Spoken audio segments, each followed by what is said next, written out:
Buenas tardes, queridos amigos y amigas. Estamos nuevamente en una edición del programa Caminando Juntos en Radio San Camilo. Son las 4:03. Nos hemos retrasado un poquito en el inicio del programa. Bueno, estoy el día de hoy con Magali Blas. Ella es médica epidemióloga. Dentro de un momento la voy a presentar con más detalle y ella misma también nos va a mencionar a qué se dedica. Es un tema importante. Antes de eso, solamente retomar un poco la parte final de nuestro programa anterior, en el que hablábamos del Papa León XIV. Magali, en las últimas semanas hemos estado dedicados pues a ese tema, ¿no? Tú sabes que en la coyuntura de la Iglesia y del mundo, el fallecimiento del Papa Francisco, primero su enfermedad, ¿no? Su enfermedad de todos estos meses, desde el mes de enero, desde diciembre del año pasado, ¿no? Luego el fallecimiento del Papa, el cónclave, la elección del nuevo Papa, ha sido un tema en el que hemos estado y seguimos girando y dando vueltas, ¿no? Porque, bueno, hay un nuevo Papa cuyo magisterio todavía no empieza, entonces estamos esperando con expectativa, digamos, por qué línea va a ir él, ¿no? Todos creemos y creemos que sería muy bueno además que siga las líneas trazadas por el Papa Francisco en varios temas, sobre todo en lo que tiene que ver con el desarrollo social, la lucha contra la pobreza, el medio ambiente, las periferias, ¿no?, de las ciudades, que son los lugares donde se encuentra la pobreza. Entonces, en el programa anterior decíamos que ya el Papa León XIV por lo menos ha mencionado que la línea que seguirá será de continuidad en cuanto al tema de la sinodalidad, ¿no? Que significa caminar juntos. Y justamente este programa se llama así, se llama Caminando Juntos, ¿no? Entonces, hay palabras que seguirán utilizándose mucho, por ejemplo, el diálogo, la escucha, el discernimiento, la participación, ¿no? Y la participación es un tema importante que justamente tiene que ver con lo que vamos a hablar el día de hoy con Magali, porque lo que necesitamos es que las personas, eh, no que hablemos nosotros por ellas, sino que ellas mismas hablen, ¿no? Que participen. Y la participación, los mecanismos de participación tienen que determinarse bien para que esta participación sea efectiva, ¿no? Todos sabemos que en nuestro país las normas están dadas, hay mecanismos de participación, por ejemplo, el presupuesto participativo. Yo de aquí me voy aquí, de este programa, e iré en mi distrito, acá en Pueblo Libre, a una reunión del presupuesto participativo, por ejemplo, ¿no? Nos convocan, pero ¿qué realmente esta participación nuestra es efectiva? ¿Se nos escucha? ¿No? ¿Qué formas, qué mecanismos tenemos de participar? Entonces, en el Perú las normas están dadas, las políticas, existe el CEPLAN, el SINAPLAN, las políticas públicas están alineadas con los objetivos nacionales y está dispuesta y normada la participación de todos los ciudadanos, pero eso es la norma. Pero bien sabemos que una cosa es lo que dicen las normas y otra cosa es lo que sucede en la realidad. Entonces, esa participación dentro de la iglesia, o sea, lo estoy mencionando porque se me quedó en el tintero en el programa anterior, el Papa ya ha hablado de continuidad en la línea de la sinodalidad, pero ¿en qué medida dentro de la iglesia la participación es efectiva, ¿no? O sea, existen mecanismos por los cuales las personas puedan participar. Sí, ya, claro, la sinodalidad, muy bonito, todos somos iguales, caminamos juntos, pero ¿existe participación realmente en la toma de decisiones? Ya, esa es la gran pregunta, ¿no? Y creo que el tema de la participación daría hasta para hacer un programa completo sobre eso y más, ¿no? Pero en fin, enganchando eso con nuestro programa del día de hoy, entonces les decía, estoy con la doctora Magali Blas. Ella es médica epidemióloga, además es doctora en salud pública, tiene un doctorado, o sea, realmente es doctora, ¿no? Porque por costumbre a los médicos le decimos doctor, doctora, ¿no? A los abogados también, doctor, doctora. Pero ella realmente es doctora en salud pública, perdón, sí, pues en salud pública, y es titular de la Secretaría de Incidencia Política del Colegio Médico del Perú. Además, tiene una labor académica importante vinculada a temas de salud, que seguramente ella misma nos va a explicar un poquito más. Entonces, Magali, bienvenida, gracias por estar con nosotros el día de hoy. Te pido que te presentes, que nos expliques un poquito más acerca de ti y de la labor que realizas. Yo sé que normalmente uno no habla de sí mismo, pero en este caso te pido que lo hagas porque, para que las personas que nos siguen te conozcan un poco más, y luego pasaremos a hablar de temas vinculados a la salud pública, a las promotoras en salud, y todos los problemas que se dan en los lugares donde se presenta la pobreza en nuestro país, que como ya dijimos son principalmente las periferias de las ciudades, ¿no? Entonces, bienvenida Magali, te escuchamos. Gracias, Carlos, y un gusto estar en tu programa y muchos saludos a toda la audiencia. De hecho, le compartimos este link a todas las promotoras de salud para que nos puedan escuchar. Bueno, me llamo Magali, soy médica, estudié medicina en la Universidad Cayetano Heredia, luego hice un doctorado en salud pública en la rama de epidemiología, que es una palabra que con la epidemia de la COVID se volvió muy conocida, pero básicamente estudiamos las distribuciones de las enfermedades, las causas, cómo prevenir las enfermedades, y hice mi doctorado en la Universidad de Washington. Y cuando regresé al Perú decidí trabajar con comunidades vulnerables, inicialmente en enfermedades infecciosas, pero luego en ese contexto de trabajar en la Amazonía rural, principalmente en Ucayali y en Loreto, salí embarazada y pude vivir mi embarazo en la Amazonía y experimentar la enorme brecha de acceso a salud que tienen las poblaciones indígenas y identificar claramente a un agente importante de cambio que son los agentes comunitarios de salud. Y esa es la razón por la que mi línea de trabajo durante los últimos 10 años se ha orientado a Amazonía rural, a mejorar el entendimiento de lo que es salud amazónica, indígena y rural, con diferentes líneas de investigación, no solo en salud materno-infantil, dirigiendo un programa que se llama Mamás de Río, sino también explorando lo que es salud mental, empoderamiento comunitario, prevención del embarazo adolescente.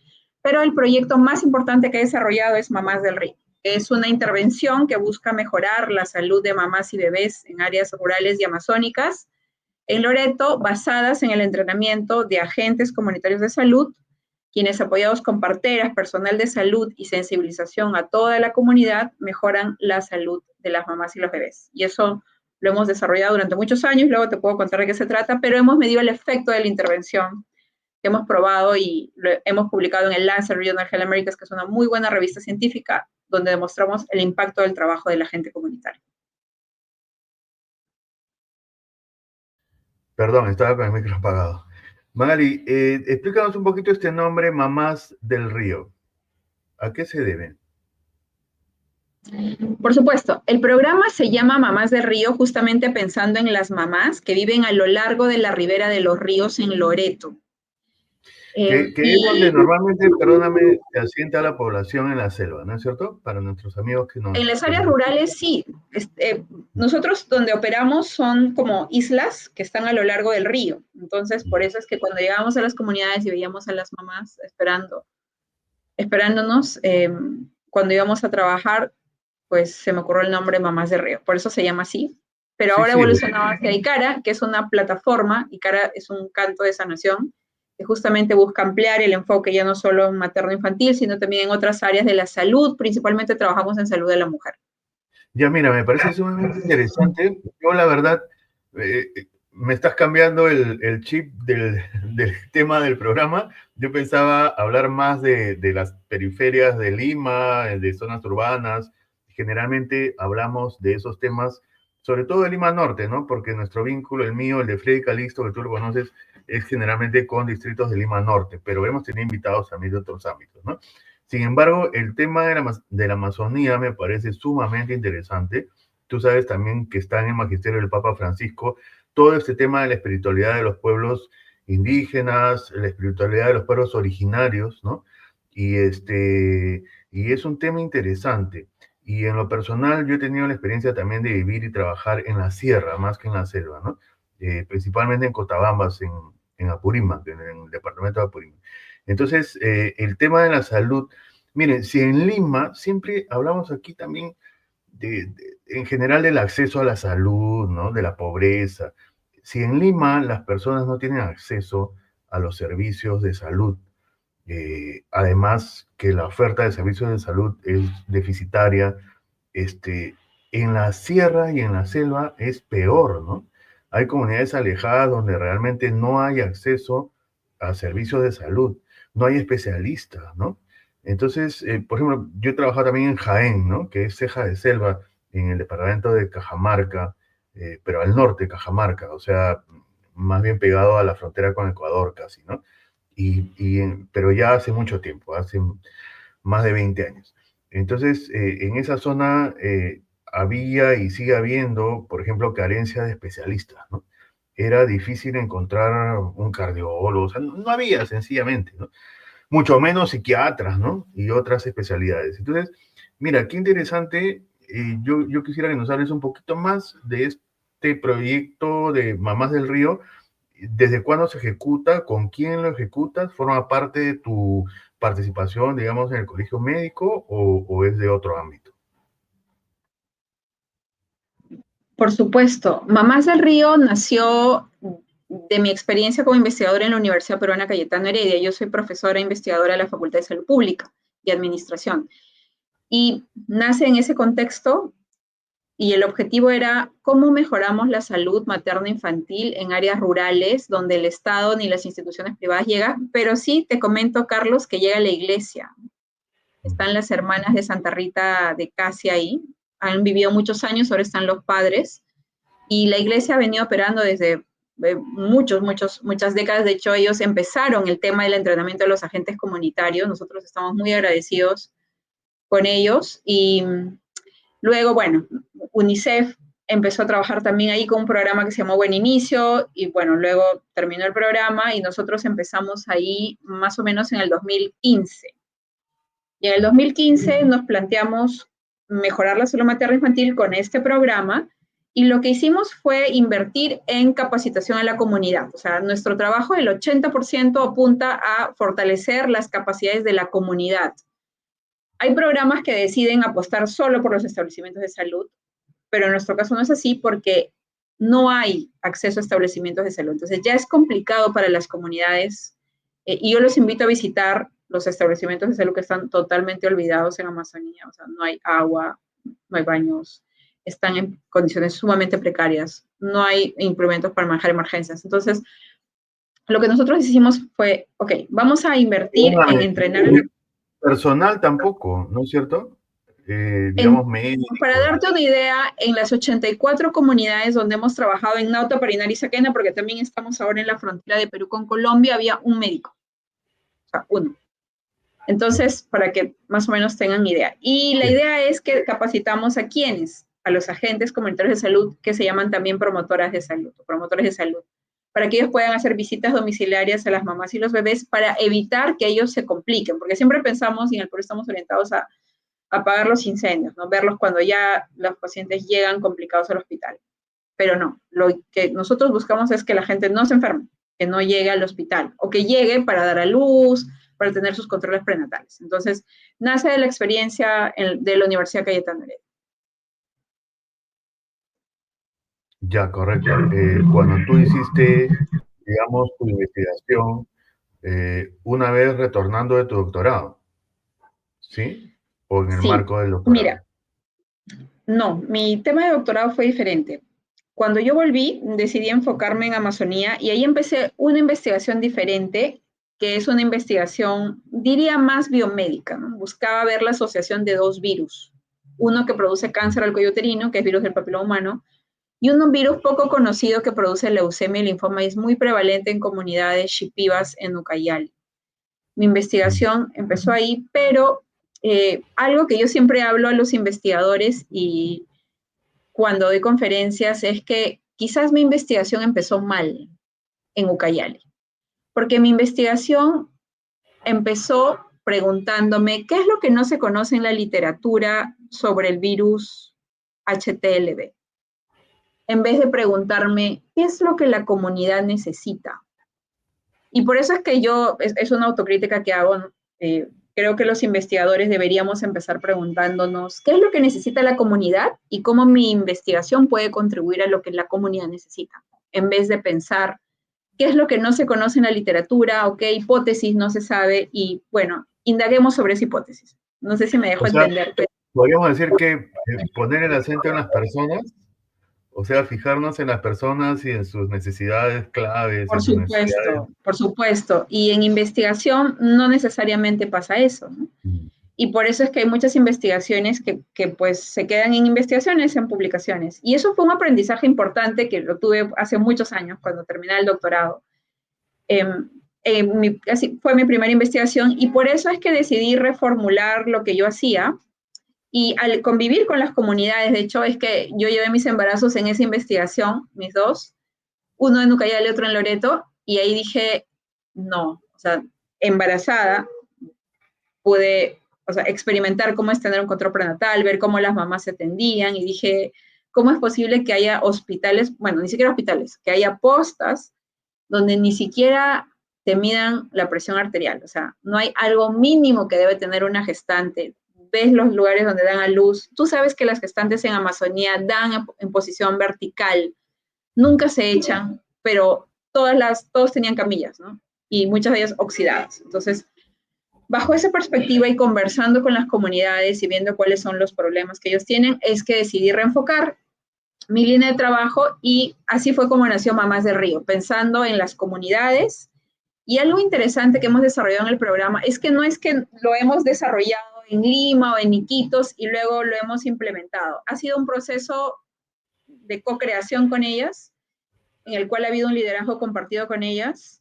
Hemos vivido en las comunidades, entendido las prácticas culturales que ellos tienen durante la gestación, el parto, el cuidado del recién nacido. Por ejemplo, la importancia de la madrina en el corte del cordón umbilical, que nosotros no lo tenemos en Lima. Nadie lleva a alguien que te corte, o tu madrina para que te corte el cordón a tu parto. Es raro. Pero en la etnia Cocama sí. Entonces hemos aprendido lo importante que es eso y por qué las madrinas son importantes. Porque si yo me muero dando a luz, quien va a cuidar a mi bebé es la madrina que yo haya elegido para el corte del cordón. Y quien, si no muero, quien me va a cuidar a mí es la madrina. Entonces, comprendimos eso, luego tuvimos todo un proceso de diseño de la intervención, rediseño, después de un piloto, implementación y evaluación. Ha sido un proceso largo en el cual hemos empezado en Loreto, en 84 comunidades, y luego gracias a otro financiador estamos ahora en la frontera de Perú con Colombia, y aquí en la frontera tenemos muchos más desafíos. Ya no solo es que las mamás o los agentes comunitarios velan por la salud de las mamás en un contexto rural donde las comunidades son lejanas, sino también tenemos la presencia de grupos armados que hace mucho más complicada el trabajo en la frontera, pero lo hace mucho más necesario. Y aquí los agentes no solo trabajan en salud materno-infantil, sino, por ejemplo, promueven la importancia de la identificación de la violencia contra la mujer, el acceso a identidad DNI, que muchos bebés no tienen, acceso a programas sociales como Juntos, que son los que dan 100 soles al mes a las familias en extrema pobreza. Les enseñan sobre planificación familiar porque tenemos gestantes de 11 años, 12 años, y también acerca de los otros servicios que brinda el Estado a través de las plataformas itinerantes de acción social, que llevan muchos servicios y que ahora, gracias a los agentes, son más conocidos. Discúlpame, ¿estas plataformas itinerantes de acción social son estas que viajan por el río? ¿Es un servicio, me parece, del Estado en el que participan varios ministerios? ¿Son unos barcos, unos buques en los que participa la Marina y también los servicios de diversos ministerios, ¿no? ¿A eso te refieres? Sí, sí, de hecho que sí. Son barcos grandes que llevan diversos servicios. Por ejemplo, está RENIEC, Banco de la Nación, UNAMás, Ministerio de la Mujer, y son del Ministerio de Desarrollo e Inclusión Social, o MIDIS, y los opera la Marina. Claro, son buques de la Marina y es un trabajo articulado así de varios sectores, ¿no? Seguro el MIDI y el Ministerio de la Mujer tienen ahí participación importante. Bueno, yo creo que esa es una cosa buena que se ha hecho. Y el acceso de las personas y de las mujeres, sobre todo a la atención médica, como esto que mencionaste de dar a luz en forma vertical, y que si van al centro médico no va a ser así, sino va a ser de otra manera, en una camilla, etcétera. ¿Es un impedimento? O sea, ¿es una razón por la cual las personas no van, no acceden, no acuden al servicio de salud? Claro, hay varias razones. Una es que no hay pertinencia cultural en los establecimientos de salud. O sea, yo no me adapto a cómo la comunidad quiere ser atendida. Entonces eso hace, por ejemplo, que no dejen entrar a la madrina por el corte del cordón umbilical, que no le devuelvan la placenta a la mamá, que hay episiotomía, que es el corte que hacen a veces que las mamás le tienen terror, entre otras cosas. Entonces, lo otro es la Entonces, lejanía del establecimiento. ya, claro, la lejanía es un factor ya distinto, pero digamos, eh, algunas preferirán dar a luz de la manera tradicional, digamos, atendidas Claro, de manera por vertical. familiares, de manera Claro, ese es vertical, el ¿no? otro tema. Imaginémonos una isla en el río y que yo tengo mis contracciones a las 2 de la mañana. Entonces no hay luz, porque obviamente no hay alumbrado eléctrico.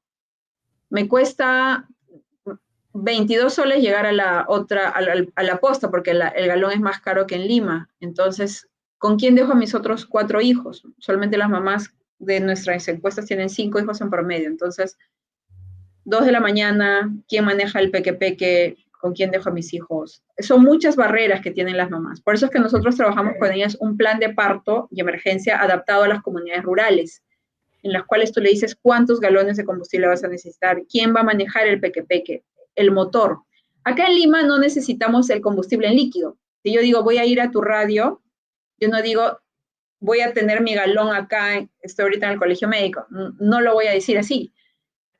Tomo un taxi y me lleva. En las comunidades, si tú no tienes tu galón, no puedes salir, porque puede ser que no haya combustible en la comunidad, porque no hay un lugar donde lo venden. Entonces, esos temas son bien importantes y tienen que ser adaptados culturalmente a la realidad de la comunidad. Y entonces, como eso no lo hacemos en el Perú, y es importante hacerlo y entrenar al personal de salud en lo relevante y lo vital que es eso, en Mamás de Río tenemos también el plan de parto de emergencia, entre otros implementos. Tenemos también el equipo de parto limpio, porque si es que no vas a llegar al establecimiento de salud, porque puede ser que ella me diga que no va a ir o que de repente quiere ir pero no se pudo, les damos un equipo de parto limpio y entrenamos, de hecho, a la gente y a la partera para que puedan las mamás, en ese caso en el que la mamá no va a poder llegar, tener un parto limpio.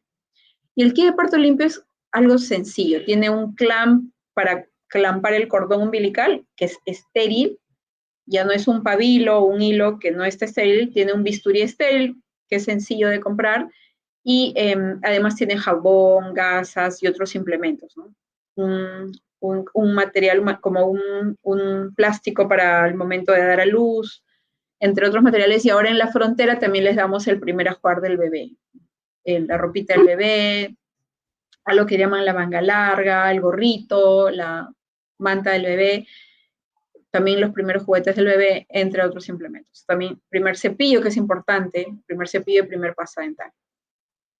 Qué bueno, me parece, mira, sumamente interesante. Como te digo, no esperé hablar de este tema el día de hoy. Vamos a, en la segunda mitad del programa, hablar de las normas, de lo que hemos comentado hace un rato, y también de las promotoras en salud, que creo que es a nivel nacional, ¿no? Mi experiencia, aunque yo he vivido y he trabajado en provincias varias veces, mi experiencia con las promotoras de salud es sobre todo en Lima, en las periferias, ¿no? Principalmente en Caraballo y en Independencia. Te comento así, bueno, de mi experiencia, como dije hace un momento, yo viví y trabajé en Cotabambas, pero hace mucho tiempo ya, ¿no? Hace como 30 años. Y era un proyecto de desarrollo social, ¿no? Y había un centro de salud pequeñito, con muy poco personal, eran técnicas, enfermeras, me parece, y solo un médico que en ese tiempo fue una médica, mujer, pero era una serumista, ¿no? Que además rotaba cada año el serumista, creo que es un año el serum, ¿no? Entonces llegaba y además como ella era médico, se constituía en la directora del centro de salud, ¿no? Porque también en salud existe esta idea de que el director tiene que ser el médico, cosa con la que no hemos estado de acuerdo a veces, ¿no? Entonces, pero llegaba el serumista y lo recibían y se constituía en director del centro de salud. Al año siguiente era otro y así sucesivamente, ¿no? Entonces, había una serie de cosas, pero a mí me tocó una vez, mira, yo manejaba un tractor, tenía en el proyecto en el que yo trabajaba un tractor agrícola de esos azulitos que donó el gobierno en esas épocas a nivel nacional, el gobierno de Fujimori, ¿no? El tractorcito azulito, y yo lo utilizaba para distintas cosas, pues, y jalaba una carreta, ¿ya? Una carreta, lo utilizaba, digamos, para carga, ¿no? Y circulaba por trochas carrozables a las comunidades campesinas, ¿no? Y en una ocasión me encontré con una enfermera, me detuvo una enfermera en uno de estos caminos y me pidió que por favor lleve a una señora, a una parturienta en la carreta del tractor. Entonces yo me quería negar, le quería decir que no me parecía pues una forma adecuada y me dijo, es la única. Y además, no sé si será o no estaba en lo cierto esta enfermera, pero me dijo, el movimiento de la carreta del tractor nos va a ayudar para que el parto sea más, más rápido.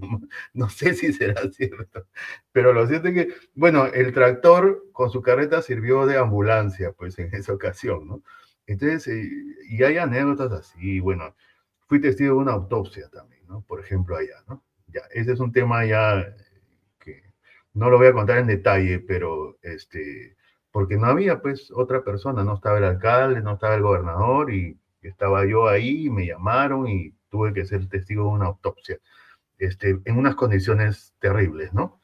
En el suelo, al costado del buzón del desagüe, para balear, tú sabes, Y ¿no? de hecho, a los serumistas, nosotros también trabajamos en el Colegio Médico y dirijo la Secretaría de Ciencia Política, y les enseñamos a los que van a ir esos temas, justo, levantamiento del cadáver, primeros auxilios, salud mental en las comunidades. Y es bien importante que sepan todos esos aspectos porque van a constituirse como en líderes en salud en sus comunidades.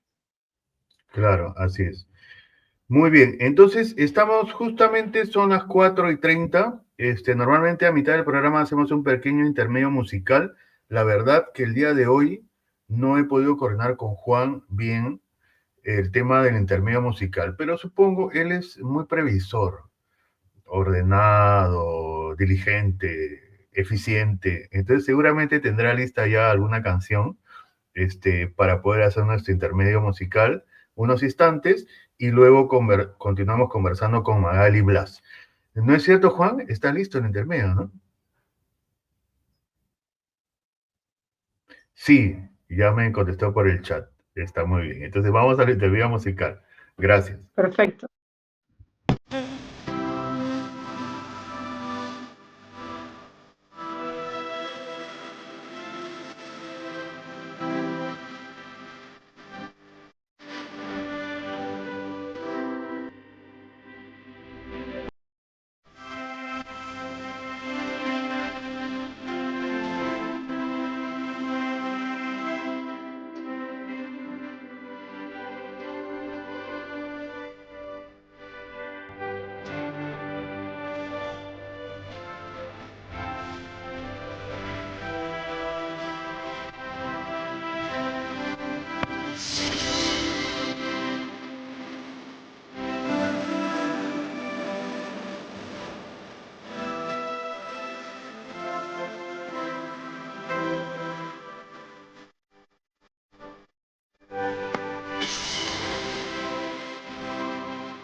Bien, entonces continuamos, amigos y amigas, con ustedes.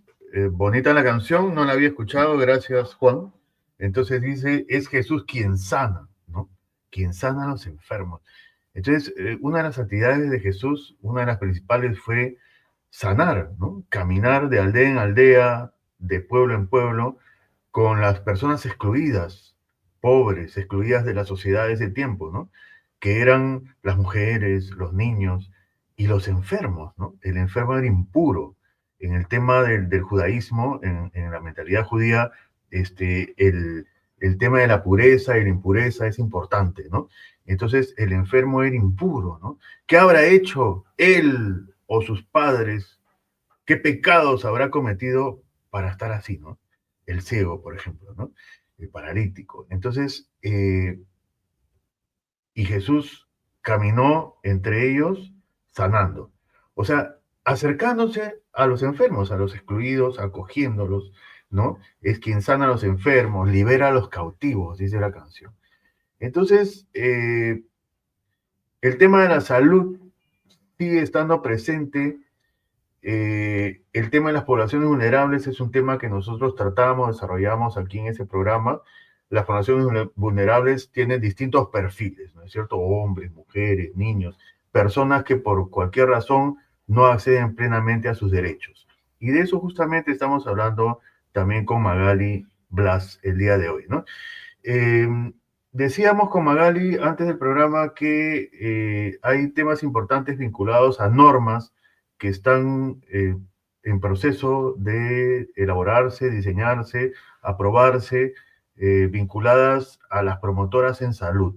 Podríamos hablar de repente un poco de eso, Magali. Yo, en mi caso, conozco a las promotoras en salud desde los años 90, pues, cuando con Freddy Calisto él intervenía, trabajaba en Caraballo, en una zona muy especial en el programa Educadores de Calle de INAVIF, del cual yo era el responsable, el coordinador, y él era el promotor que intervenía en esa zona con los niños picapedreros. O sea, era un trabajo infantil de alto riesgo, peligroso, nocivo, que se realizaba en los cerros de Caraballo, en la zona del Progreso, más o menos a la altura del kilómetro 22 de la avenida Tupac Amaru, ¿no?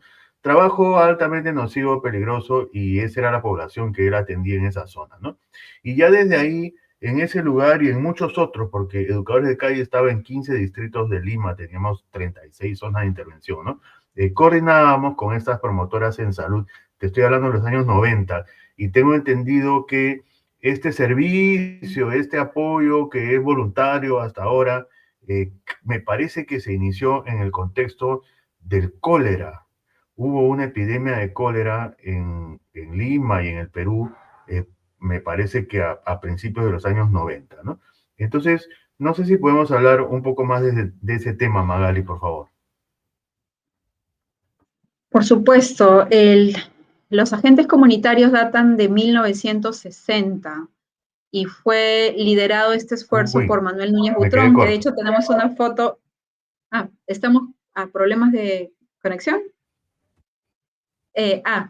Pensé que me hablabas. No, estamos bien, Ah, sí. ok. Entonces, de hecho, tenemos la foto de Manuel Núñez Butrón acá en el Colegio Médico del Perú.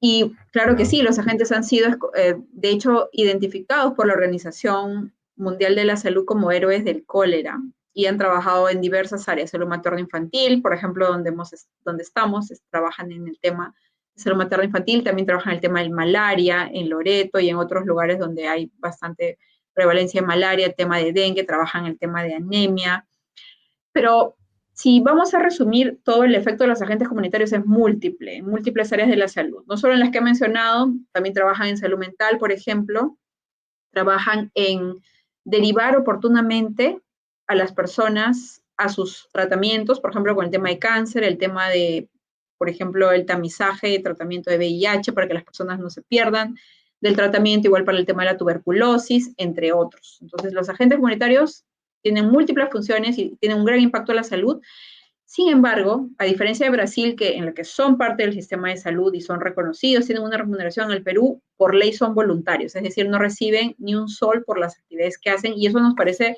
súper injusto, porque no es justo que en nuestro país personas que sacrifican su vida, su tiempo, su trabajo de décadas, no reciban ninguna retribución. Y es más, si fallecen, nadie se hace cargo del sepelio y del luto de esa persona, del agente comunitario. Y hemos visto gente fallecer, enfermarse y nadie se hace cargo de lo que le sucede por su trabajo como agente comunitario. Entonces, hemos impulsado con la alianza de Mamás del Río, de la Universidad Cayetano Heredia y de la red PROSA, la red de promotoras de salud de Lima y Callao, que tienen una lideresa fabulosa que se llama Carmen Vilela, Sí. 3 iniciativas legislativas. Perdóname, Carmen ha estado acá con nosotros en el programa el año pasado. Seguro que sí, seguro. Estoy segura que sí. 3 iniciativas legislativas. Una en la cual hemos, digamos, alimentado junto con una coalición que integra Foro Salud, la Universidad Cayetano Heredia, la Organización Panamericana de la Salud, Future Generations, las redes de agentes comunitarios de salud, PROSA, ACOSIL, que es la Asociación de Agentes Comunitarios de Salud Intercultural de Loreto, una de las iniciativas, retroalimentado otra y también alimentado una tercera iniciativa legislativa, que ¿qué es lo que buscan? Contribuir a la mejora del trabajo de la agente comunitaria de salud. Hacer que la gente sea parte del primer nivel de atención y parte del sistema de salud en nuestro país. También lo que apuntan es a mejorar el entrenamiento de los agentes, en el sentido de, por ejemplo, respaldar sus conocimientos en medicina tradicional y saberes ancestrales y el diálogo intercultural. Es decir, no hacer entrenamientos verticales donde ya los conocimientos previos de los agentes no se tomen en cuenta. También estas leyes mejoran la supervisión que hay que hacer a los agentes, porque actualmente se entrenan y nunca se les supervisa, al menos en muchos de los programas. Entonces, la idea es cambiar eso y que haya una supervisión adecuada con herramientas tecnológicas que les permitan mejorar la retroalimentación a los agentes comunitarios. Y el tema del bienestar del agente comunitario también. Entonces, estamos proponiendo una remuneración mínima vital a los agentes comunitarios, además que la institución le dé su seguro de salud y tratamiento, priorización de la salud del agente comunitario y sepelio y luto de necesitarlo el agente comunitario de salud.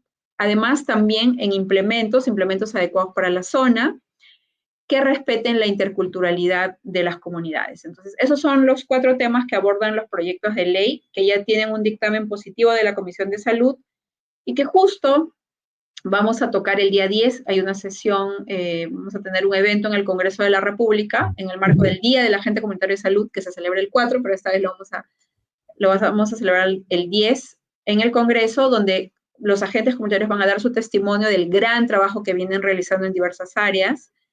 Luego vamos a tener a los congresistas que han impulsado la ley para que opinen, y luego las organizaciones que vienen realizando trabajos con agentes comunitarios, como por ejemplo Socios en Salud, la Universidad Cayetano Heredia, el Programa Mundial de Alimentos. También vamos a invitar probablemente a otras organizaciones que se están sumando a este colectivo. Hemos hecho un informe de políticas que resume la ley, estamos contentos de poder transmitirla y ojalá, esperamos que haya un respaldo mayoritario y que estos proyectos de ley se puedan aprobar y que la gente realmente ya sea parte del sistema de salud de nuestro país, porque es el primer punto de contacto y además muchas veces en comunidades donde nosotros trabajamos es el único contacto que las comunidades tienen con el sistema de salud.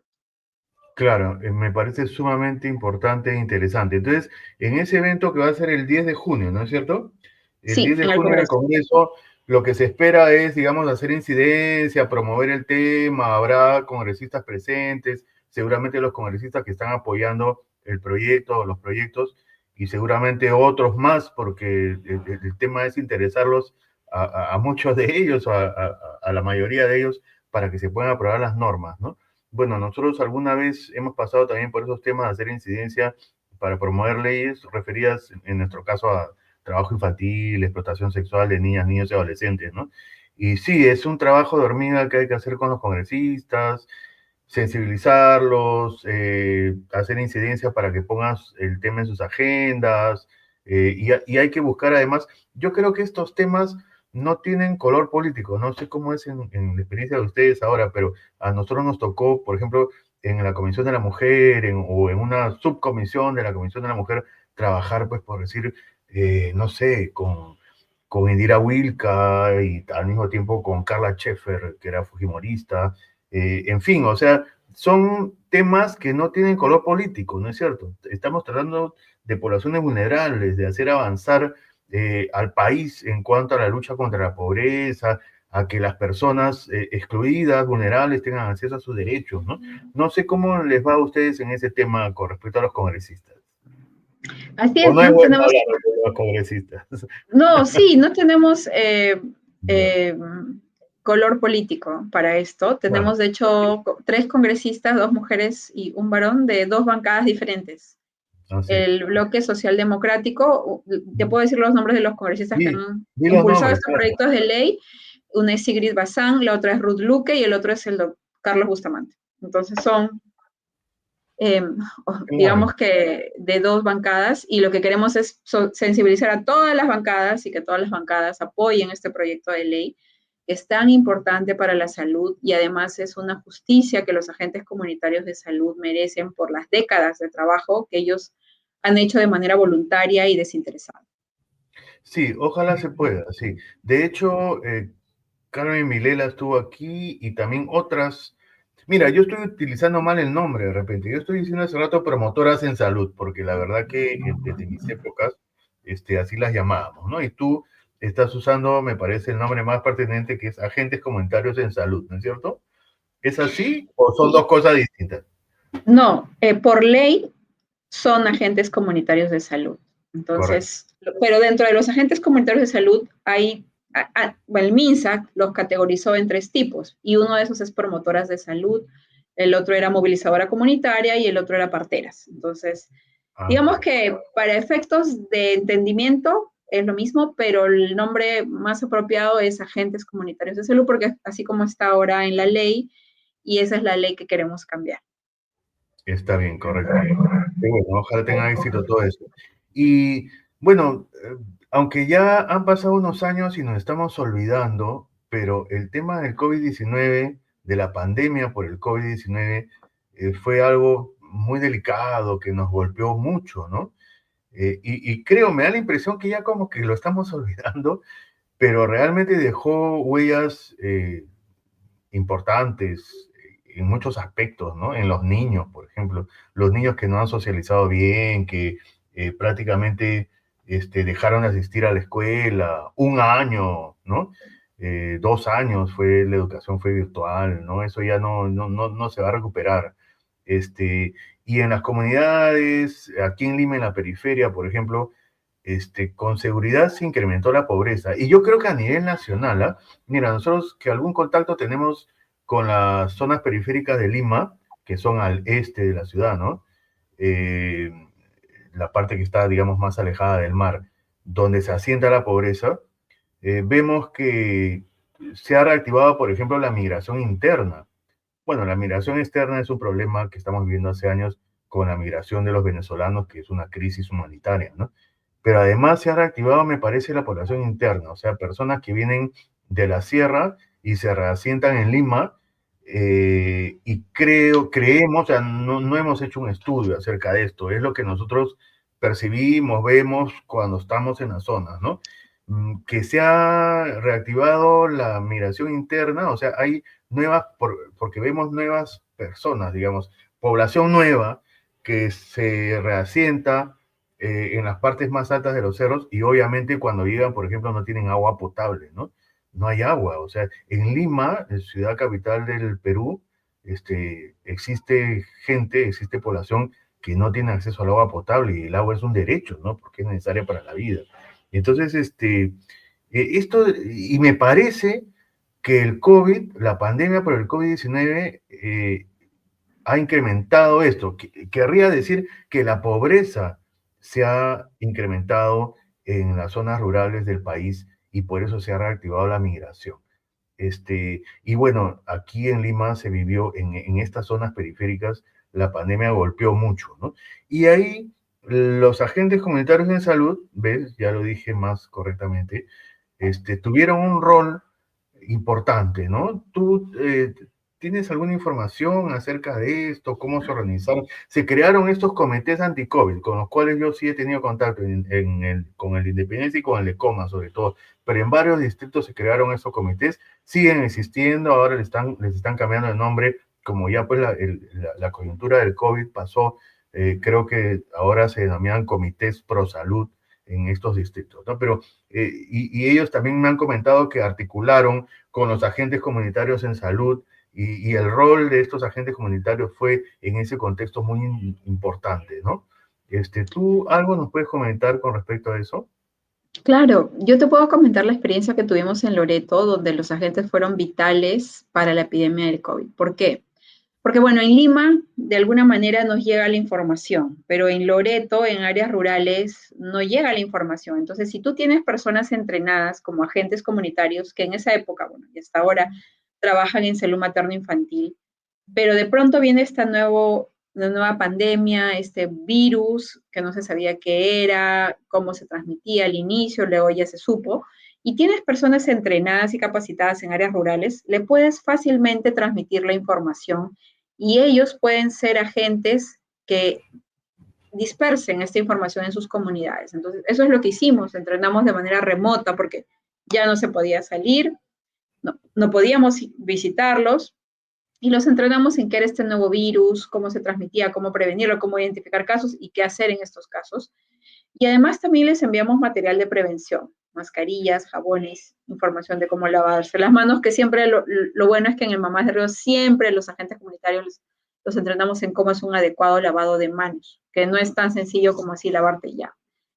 Y esto fue importante porque ellos fueron un agente importante en sus comunidades, un agente de cambio importante.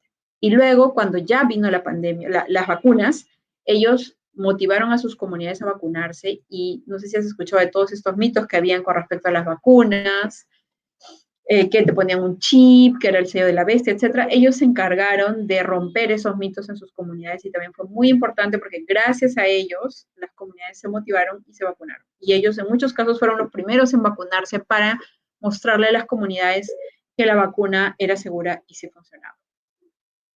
Qué Y de hecho bueno, esto sí. dio un artículo científico bueno, en una revista que se llama BMJ. Ya, qué bueno. Y me parece que en zonas rurales demoró un poco, ¿no? En llegar, digamos, la enfermedad, en propagarse, justamente porque no hay mucho intercambio de gente que se moviliza, llega. ¿Me da la impresión? ¿Eso sucedió en la selva Sí, también? sí, llegó después y esto fue porque si bien hicieron este bloqueo donde nadie podía salir, las comunidades tenían que sobrevivir y vender sus productos. Entonces fue al vender sus productos que llevaron el virus a sus comunidades, pero claro, llegó después, ¿no? Igual también llegó al último en las vacunas, siempre son los últimos que reciben todo. Entonces, las vacunas se demoraron en llegar a las comunidades rurales. Finalmente sí llegaron, pero se demoraron. Sí, sí, yo sí. Allá en Cotabambas, bueno, yo las anécdotas que he contado de Cotabambas son de hace 30 años, pero yo voy con frecuencia, ¿no? Mantengo el vínculo, el contacto, porque ahora las comunicaciones son así, pues existen las redes sociales, etcétera. Tengo amigos, ahijados, compadres. Tú sabes cómo es en la zona rural. Entonces, allá en Cotabambas cerraron los accesos, solo hay dos accesos, dos puentes por el sitio puto y cerraron, se acabó. Pusieron piquetes ahí de ronderos y no dejaban entrar a nadie. No sé si eso está bien o no está bien, se puede hacer o no se puede hacer, es legal o no es legal, pero el tema es que sí luego llegó el COVID, ¿no? Pero demoró, o sea, durante un tiempo ellos se mantuvieron prácticamente aislados, ¿no? Bueno, entonces, Las comunidades Magali, igual no dejaban entrar a las comunidades, o sea, simplemente no sí. podías entrar o dejabas en la, digamos, punta de la comunidad los implementos y luego ellos lo recogían, pero nadie ingresaba. Claro, y luego la distribución de las vacunas fue complicada porque creo que las vacunas pues tienen que estar, no refrigeradas, pero, digamos, tienen que ser trasladadas de una manera adecuada para que, digamos, se mantengan, ¿no? Claro, dependía del tipo de vacuna. Hay vacunas que necesitaban mucho más refrigeración, menos temperatura que otras, pero claro, eso también es algo complicado porque mantener la cadena de frío en vacunas es súper importante. Y también el Sí. tema de la revacunación, viajar horas para vacunar a un grupo. Y imagínate que ahí la mitad no están porque han ido a la chacra. Entonces, los establecimientos de salud tenían que asegurarse que ellos estén en la comunidad para que puedan vacunar a todos por igual. Ya, correcto. Sí, sí, estoy recordando que dependiendo de la vacuna era distinto la forma como se tenía que tratar, ¿no? Eh, bueno, yo participé, ya anécdota mía también, participé en el estudio sobre la vacuna de Sinopharm, ¿no? Sinopharm. Sí, entonces yo recibí, bueno, esas dos vacunas, dos, me parece que fueron, ¿no? Y luego ya las que regularmente se aplicaron digamos, a toda la población, ¿no? Bueno, llegó un momento en que dijeron, tienes que vacunarse y tienes que tener la tarjeta, ¿no? Si no, no vas a poder entrar a los centros comerciales. Entonces hubo que vacunarse ya con las vacunas, digamos, entre comillas, comerciales, no sé cómo llamarlo, ¿no? Bueno, entonces, Magali Blas, médica, epidemióloga, doctora en salud pública, ella tiene una función en el colegio médico con respecto a la incidencia pública, ¿no? Incidencia pública significa Incidencia política. incidencia política, perdón. Sí, en Disculpe. medicina y salud pública. Ese es el título. De Incidencia mi, política en medicina y salud pública. Muy bien. Entonces, correcto. incidencia significa que la sociedad civil tiene la sociedad civil puede ser una ONG, puede ser la iglesia, puede ser las organizaciones de la comunidad, ¿no? La sociedad civil, en este caso el colegio médico, hace incidencia política, es decir, conversa con las autoridades, con los decisores políticos, que pueden ser el Poder Ejecutivo, en este caso el Congreso de la República, para que pongan en su agenda los temas importantes y, digamos, vayan orientando su actuar, su quehacer, sus funciones hacia la solución de los problemas centrales de las personas, ¿no? Principalmente las poblaciones vulnerables. En el Perú, ya dijimos varias veces, existen las normas. El Perú es un país sobrelegislado, creo que las normas son mejores que algunos otros países de la región, o sea, de América Latina, pero el problema es que no se cumplen, pues. O sea, existen las normas, pero la población igual sigue excluida de los principales servicios que el Estado debería brindarle obligatoriamente, ¿no? Y uno de ellos es el de la salud, un tema muy importante. Lo hemos tratado aquí varias veces en el programa, como te decía, Magali, con diversas personas. En este caso ha sido un gusto estar contigo, sumamente interesante lo que hemos hablado. Espero que en otra ocasión podamos conversar nuevamente. De repente podemos hacer un programa presencialmente allá en los estudios de Radio San Camilo o reunirnos, encontrarnos en otro lugar, en algún evento y conversar y seguirle dando vueltas al tema porque nosotros aquí en este programa vamos a seguir seguramente muchas veces más volviendo recurrentemente al tema de la salud porque nos parece sumamente importante, ¿no? Entonces, queridos amigos y amigas, ya son las 5 de la tarde, allá en Radio San Camilo deben estar sonando las campanas de la iglesia María Auxiliadora que está ahí al frente. Eso a nosotros nos da la pauta de la hora siempre. Gracias, Magali. No, Si gustas, te despides brevemente y conversamos en cualquier momento. muchísimas gracias, Carlos. Un placer estar en tu programa y cuenten conmigo para un siguiente o próximo programa. Un abrazo. Muy bien, gracias a ti. Bien, Juan, entonces de esa manera concluimos el programa. Queridos amigos y amigas, gracias por seguirnos. El programa sigue, bueno, ha sido transmitido en vivo, pero como ustedes saben, continúa ya colgado en las redes de Radio San Camilo y en las mías propias, y en adelante muchas más personas vuelven a verlo, ¿no? Gracias, buenas tardes, un saludo. Chao. Radio San Camilo.